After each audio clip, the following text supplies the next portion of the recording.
L'objectif, c'était avoir une agence autonome en eau. Donc l'autonomie, c'est quelque chose évidemment de majeur par rapport à ce sujet précis, du fait du changement climatique qui va nous imposer d'être beaucoup plus économe en eau potable. Et donc cette substitution d'eau potable par de l'eau de pluie me semblait extrêmement intéressante dans une logique d'autonomie. Donc le plan anti-gaspi repose sur 4 piliers. Le premier pilier, c'est mesurer. Donc ça passe par détection des fuites et puis mesurer exactement, je dirais, la consommation que l'on réalise. Le deuxième pilier, c'est collecter et mettre en place les bonnes pratiques. Le troisième, c'est sensibiliser notre personnel. Et enfin, c'est faire évoluer notre matériel afin de baisser notre consommation. Le deuxième volet du plan H2O, c'est le plan de substitution. Le plan de substitution repose également sur 4 piliers.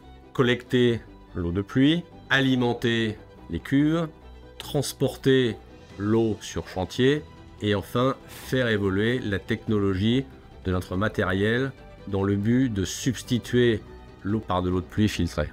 Alors ici, nous sommes à l'agence de Briey, donc c'est l'agence pilote du plan H2O. J'ai cru en ce projet par le fait que ça allait me permettre à terme de pouvoir être autonome en eau, mais également par rapport à des convictions personnelles qui correspondent tout à fait à mes idées. C'est-à-dire qu'aujourd'hui, dans la société actuelle, avec l'évolution du climat, on se doit, nous, aujourd'hui, entreprise Eurovia, faisant partie d'un groupe, de devoir travailler et de faire avancer des sujets comme celui-là. Et je me suis mobilisé avec mes équipes pour que ces travaux se fassent rapidement et que l'on puisse rapidement devenir autonome en eau, mais également à la mise en place d'une formation et d'une sensibilisation de nos salariés pour économiser cette ressource en eau.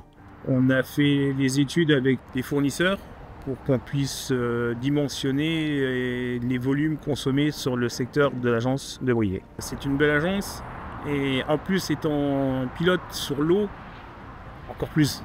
Tout ce qui est compteurs connectés ont été posés, la cuve a été posée, les pompes ont été posées. Le système informatique a été mis en adéquation, je dirais, avec les compteurs connectés pour avoir en live, entre guillemets, nos consommations d'eau potable et la quantité d'eau substituée par de l'eau de pluie. Là, on se trouve dans le local du Karcher. C'est là qu'on a décidé d'installer nos pompes. Une grosse pompe qui va puiser directement dans la cuve. Ici, un compteur d'eau connecté.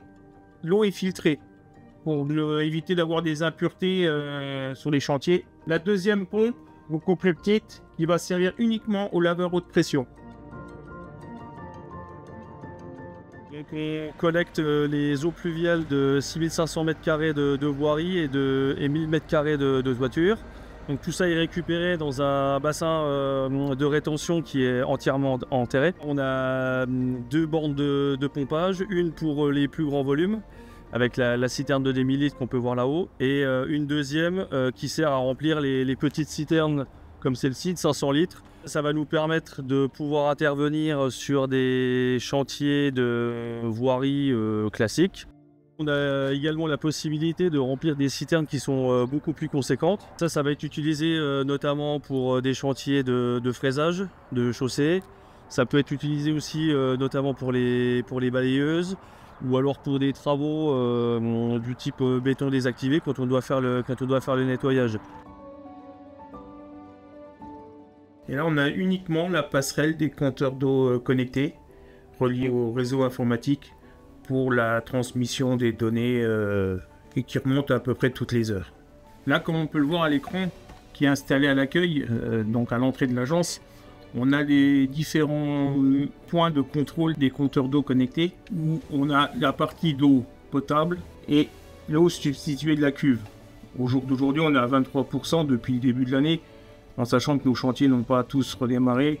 L'objectif de l'agence de Briey, après mise en service de ce plan eau, c'est de pouvoir répondre au maximum à nos besoins en eau, que ce soit nos besoins en eau sur le chantier ou nos besoins en eau sur l'atelier au niveau de l'aire de lavage.